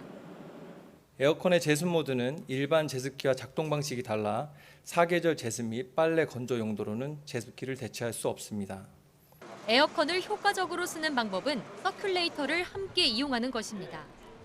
실내 온도를 35도에서 24도로 낮출 때 에어컨만 사용했을 때보다 서큘레이터를 동시에 켰을 경우 냉방 속도가 평균 26초 더 빨랐습니다. 소비자원은 이 같은 에어컨 비교 정보를 소비자24 누리집에 공개하고 제품을 구매할 때 필요한 성능을 고려해 선택하라고 당부했습니다. YTN 황보혜경입니다. 전국 가맹점 평균 매출이 코로나19 이전 수준을 회복한 것으로 나타났습니다. 2022년 전체 가맹점 평균 매출액은 3억 4천만 원을 기록했습니다.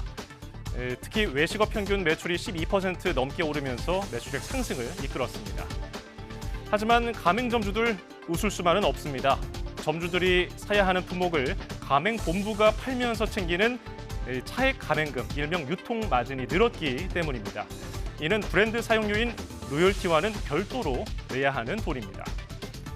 특히 치킨집의 차액 가맹금 비율은 외식업 평균치의 2배에 가까운 8.2%를 기록했습니다.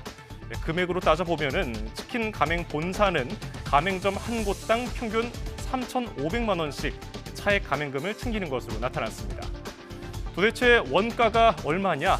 이런 것까지 사야 하느냐? 이렇게 점주들의 원성이 높자 공정거래위원회가 제도 개선에 나섰습니다. 다음 달부터 본부들은 모호했던 필수 품목 관련 계약 내용을 구체적으로 적어야 합니다. 이승은 기자입니다. 한 커피 전문점 가맹본부는 브랜드 동질성과 아무 상관없는 재료, 심지어 주방 주거까지 필수 품목으로 지정해서 점주들의 원성을 샀습니다. 한 치킨 가맹본부는 영업이익률이 30%가 넘는 상황에서도 1년에 7번에 걸쳐 51개 필수 품목 가격을 올려서 물의를 빚었습니다. 우리나라 프랜차이즈 가맹본부는 대부분 필수 품목 판매 마진, 이른바 차액 가맹금을 남기는 수익 모델을 따릅니다. 지난 2022년 기준 외식업종 점포당 차액 가맹금은 2,800만 원, 한 해 만에 1,100만 원 늘었습니다. 분쟁이 늘고 있는 가운데서도 매출액 대비 차액 가맹금 비율이 4.4%로 늘었습니다. 식기 세척기 세제라든지 청소용품 같은 권장품임에도 불구하고 매장 점검을 통해서 과도하게 페널티를 부과하고 있습니다. 하나는 34원이고 하나는 134원입니다. 차이가 뭐냐고요? 차이를 보니까 여기에 거의 안 보이게 로고가 하나 있어요. 공정거래위원회는 법 개정을 통해 필수 품목 잡기에 나섰습니다. 김밥집 청소용품, 치킨집 네킨 등 필수 품목이 아니라고 판단한 사례들을 모아 심사 지침을 만든 데 이어 가맹사업법을 개정해 다음 달 3일부터 시행에 들어갑니다. 이에 따라 본부는 점주들과의 계약서에 필수 품목 종류와 가격 산정 방식을 구체적으로 적어야 합니다. 예를 들어 소스류라고 통칭하는 대신에 종류를 구분해야 하고 경영 전략적 판단에 따라 가격을 산정했다고 적는 대신에 마진율이 원가의 몇 % 이내라고 적어야 합니다. 최소한 어떤 가격 변경에 대한 예측 가능성을 갖도록 하고 가맹본부의 일방적이고 과도한 가격 인상은 제한될 수 있도록 하는 게 저희 기본 방향이라고 보시면 되겠습니다. 12월 5일부터는 필수 품목 관련 거래 조건을 가맹점에 불리하게 바꿀 때는 반드시 점주와 협의해야 합니다. 전국 프랜차이즈 가맹점은 35만 개, 공정위는 가맹사업 모델을 편의점처럼 가맹점 매출의 일정 비율을 로열티로 받는 방식으로 바꾸도록 유도할 방침입니다. YTN 이승은입니다. 본격적인 장마를 앞두고 연일 푹푹 찌는 날씨가 이어지고 있는데요. 도심 곳곳에서 이런 더위와 사투를 벌이는 사람들이 있습니다. 김기수 기자가 만나봤습니다. 뜨거운 열기 속에 도로 포장 공사가 한창입니다. 그늘이 없다 보니 얼굴을 최대한 가리고 일해보지만 150도가 넘는 열기가 바닥에서 올라와 그대로 전해집니다. 아무래도 햇볕이 따가우니까 열기나 이런 게 직접적으로 피부에 닿으면 좀 따가울 정도로 느껴지니까 그런 부분 때문에 좀 가리고 있는 거죠. 소방관들도 찌는 듯한 무더위가 힘든 건 마찬가지입니다. 출동에 대비해 장비를 점검할 때도 얼굴에서는 땀이 쉴 새 없이 흘러내립니다. 소방관들은 30kg에 달하는 장비를 메고 화재 현장으로 나갈 때면 마치 한증막에 들어온 기분이라고 말합니다. 화재 진압에 필요한 장비를 모두 착용해봤습니다. 제가 3분 정도 밖에 가만히 서 있어 봤는데요. 땀이 비오듯 쏟아집니다. 흘러내린 땀에 장비를 벗기도 쉽지 않습니다. 체감 온도가 보통 한 방화복을 입으면 한 45도까지 올라가고 그리고 이제 화재 현장 안에 들어갔을 때는 마치 이제 그 습식 사우나에 들어간 느낌이 듭니다. 더위와의 사투는 실내에서도 이어집니다. 이동식 에어컨에 꽁꽁한 손수건을 목에 걸어보지만 더위를 막기는 역부족입니다. 지하주차장 안내요원은 차가 내뿜는 뜨거운 열기에 숨이 턱턱 막힌다고 말합니다. 차가 좀 많이 들어와서 그 뜨거운 열기 때문에 많이 덥기도 하고 가끔은 이제 공기가 잘 안 통해서 좀 더워서 많이 머리 아플 때도 있어가지고 기록적인 불볕더위 속에 곳곳에서 누군가를 위해 구슬땀을 흘리며 더위와의 사투를 벌이고 있습니다. YTN 김기수입니다.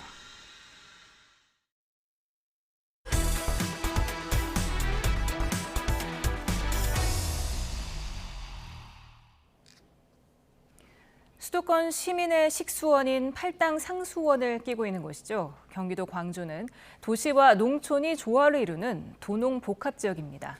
다음 달에 세계적인 규모의 관악 축제를 앞두고 지금 준비가 한창이라고 하는데요. 오늘은 방세환 경기도 광주시장과 함께 이야기 나눠보겠습니다. 어서 오세요. 네, 안녕하세요. 방세환 시장입니다. 네, 지금 광주는 수도권 도시이면서도 또 청정 지역이 어우러진 곳인데 이런 지역 특색을 살린 센터가 지금 건립 중이라면서요? 예, 저희 광주시는 이제 팔당호가 껴 있으면서도 이제 도농 복합시입니다. 그래서 농촌의 어떤 중요성이 아무래도 더 있겠죠. 그래서 이번에 광주시 자연체 푸드팜 센터라고 이제 광주시 자연채라는 건 이제 광주시의 이제 그 농수산물 이제 브랜드인데 이제 그 브랜드 가치를 좀 높이기 위해서 사용을 했고 이제 푸드팜 센터라는 건 로컬 푸드하고 그 스마트팜의 약자를 따서 이제 센터를 이번에 좀 만들게 됐습니다. 그런데 그것에는 이제 어떤 우리가 기술 지원도 하고 행정 지원도 하지만 뭐 그런 어떤 자연채를 활용하는 식당이라든가 그런 것도 있고 또 로컬 푸드 이제 매장이 있어요. 그런데 어제 이제 임시 개장을 했는데 다행스럽게도 그래도 어제 한 1,100만 원 정도의 매출을 올렸다고 그래요. 보고를 보니까. 예. 그래서 지역 그 주민들에게 아무래도 좀 사랑을 많이 받겠구나. 또 많은 분들이 찾아서 또 그 신선하고 아주 좀 저렴한 그런 농산물들을 좀 맛보실 수 있겠구나 이런 생각을 좀 하고 있습니다. 예, 앞서도 말씀드렸지만은 국내 최초로 광주시에서 열리는 글로벌 음악 축제 3주 정도 남았다고 들었습니다. 예. 와스비 세계 관악 컨퍼런스 이게 어떤 건지 설명 좀 해주시죠. 네, 올해로 이제 20회가 됐는데요. 이제 그 2년에 한 번씩 열리는 겁니다. 그래서 올해 이제 광주시에 열리는 게 20회인데 우리나라에서는 이제 최초로 열리게 된 거고, 예. 이제 아시아권에서도 13년 만에 이제 열린 그런 세계적인 이제 관악 축제입니다. 그래서 올해 이제 7월 16일부터 20일까지 이제 5일 동안 열리게 되는데 우선 13일부터 14일 동안 이틀간은 이제 전야제라고 그래서 이제 상군 군악대라든가 의장대 그리고 우리 이제 또 이번에는 특별히 블랙 이글스가 공중 축하 비행도 해주고 예. 그런 다양한 이제 그 식전 프로그램들이 있고요. 15일 날 이제 개막식을 하고 나면 그럼 이제 16일부터 이제 본 행사를 치르게 되는데 여기에는 이제 메인 행사 형식으로 해서 8개 나라 13개 팀이 이제 그 남한산성 아트홀에서 이제 공연들을 펼치게 되고 나머지는 이제 야외 프린지 공연 형식으로 해서 세 곳에서 이제 그 프린지 형태의 이제 각종 공연들이 펼쳐집니다. 이제 그리고 이제 아무래도 이제 컨퍼런스 개념이니까 그 어떤 강의라든가 또는 어떤 그 학술 회의라든가 또 그 야마라든가 이런 그런 악기를 다루는 그런 회사들이 있지 않습니까? 예, 예. 그런 데서 이제 전시를 한다든가 그래서 아주 다양한 아마 그 한 50개국의 이제 회원국이 있는데 우리가 현재 지금 확보해 놓고 가고 있는 거는 한 27개국에서 이제 참여를 할 것 같아요. 그래서 전 세계에서 보지 못했던 그런 이제 음악 축제가 또 관악 축제가 광주에서 열린다. 이래서 아마 전국에서도 곽광을 받고 지금 세계적으로도 좀 관심을 많이 갖고 있는 것 같습니다. 네, 올해 상반기도 이제 끝나가고요. 지금 시장님이 민선 8기 취임하신 지도 벌써 2주년이 됐습니다. 예. 그동안 어떤 부분을 가장 신경 써오셨을까요?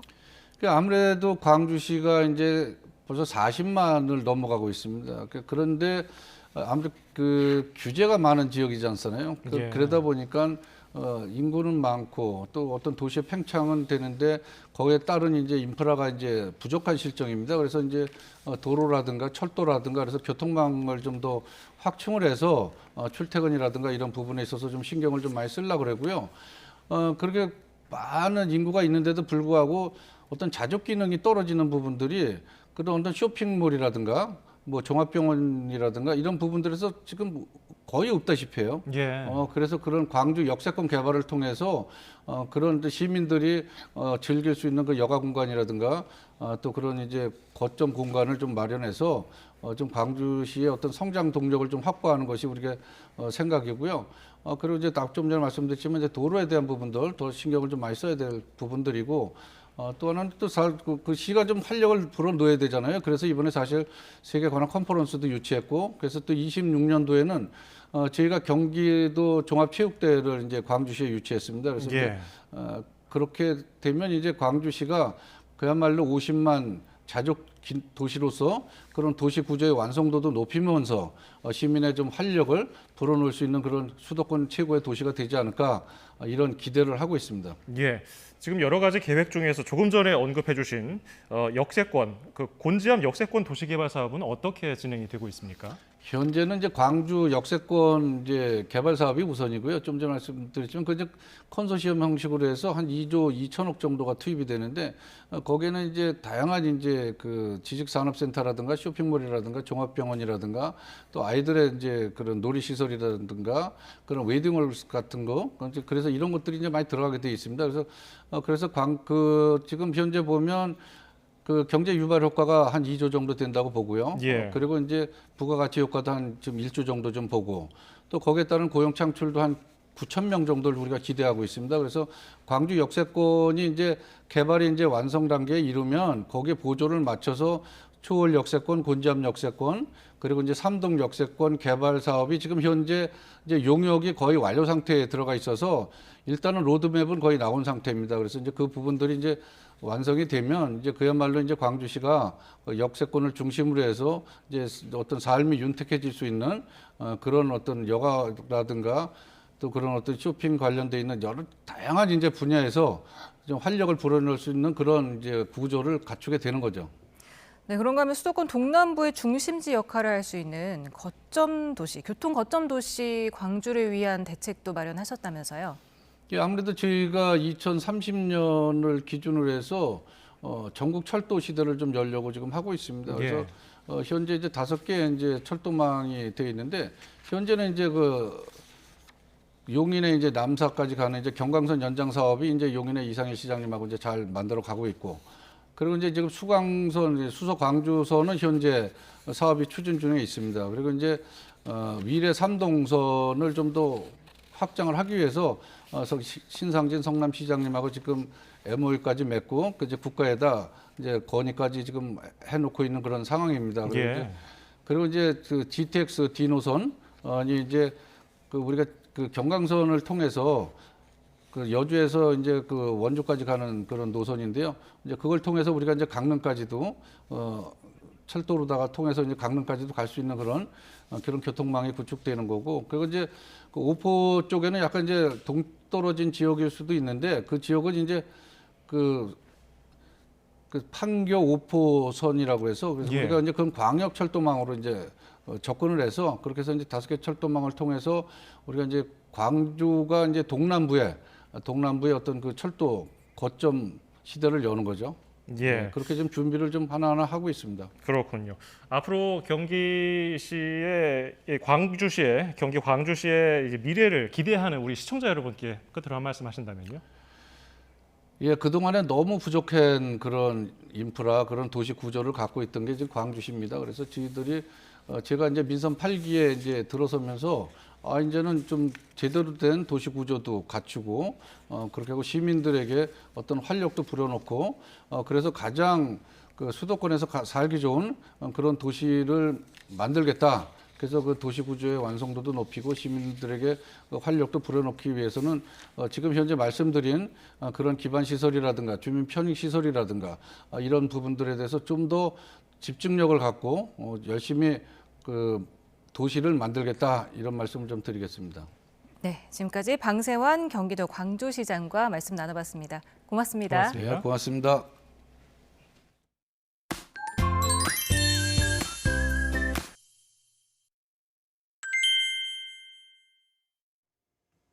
오늘도 날이 무척 더웠죠. 네, 맞아요. 남부지방은 흐리고 비가 내리면서 더위가 주춤했지만 중부지방은 기록적인 더위가 나타난 곳도 있었잖아요. 네, 그러니까요. 이렇게 더위가 기승을 부리면서 에어컨을 사용하는 분들도 있는데요. 그래서 오늘은 전기요금을 줄일 수 있는 올바른 에어컨 사용법을 알려드리겠습니다. 네, 우선 에어컨이 신형인지 구형인지 확인을 해야 합니다.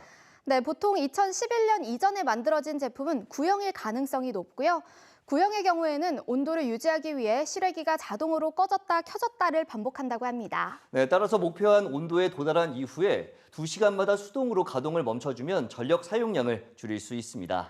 네, 구형과 달리 신형은 실외기가 세게 운전하다가 희망 온도에 도달한 이후에는 약해지기 때문에 연속 운전이 더 효과적이라고 합니다. 그리고 냉방 효율을 높이는 적정 온도는 26도라고 하니까요. 이 점도 참고하시기 바랍니다.